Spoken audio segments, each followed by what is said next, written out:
আসসালামু আলাইকুম এভরিওয়ান। আজ আমি আপনাদের সাথে শেয়ার করব একটি ম্যাঙ্গো ডেজার্ট রেসিপি। এটি তৈরি করতেও কিন্তু অনেক বেশি সহজ এবং খেতেও অনেক বেশি টেস্টি। এটা গরমের প্রশান্তি এনে দেবে।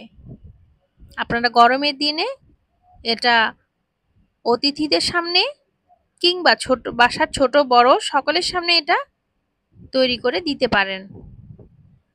এটা কিন্তু তৈরি করতেও অনেক বেশি সহজ।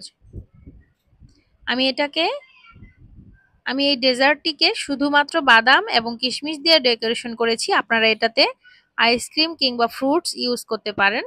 আমি এখানে আইসক্রিমটা স্কিপ করেছি কারণ আমার বাসায় ছোট বেবি রয়েছে। দেখুন কতটা লোভনীয় হয়েছে। তো চলুন আজ আর কথা না বাড়িয়ে আমরা চলে যাই আমাদের মূল রেসিপিতে। আমি এই ডেজার্টটি তৈরির জন্য এখানে 1 লিটার পরিমাণ তরল দুধ নিয়েছি। আমি তরল দুধটাকে আগে থেকেই কিছুটা জাল করে ঘন করে নিয়েছিলাম। এখন আরেকটু জ্বালিয়ে দুধটাকে আরো কিছুটা ঘন করে নেব। দেখুন আমার দুধটা প্রায় ঘন হয়ে এসেছে। এই পর্যায়ে আমি এখানে কয়েকটি এলাচ এবং 2-3 টুকরো দারচিনি অ্যাড করে দেব।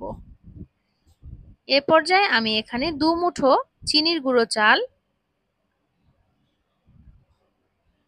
অ্যাড করে দেব দুধের মধ্যে। আমি চালগুলোকে আগে থেকে ধুয়ে 10 মিনিটের জন্য ভিজিয়ে রেখেছিলাম। আমি চালগুলোকে কিছুক্ষণ পরপর নেড়ে দেব, তা না হলে নিচে চালগুলো ধরে যাবে। দেখুন কি সুন্দর সর হয়েছে দুধের মধ্যে।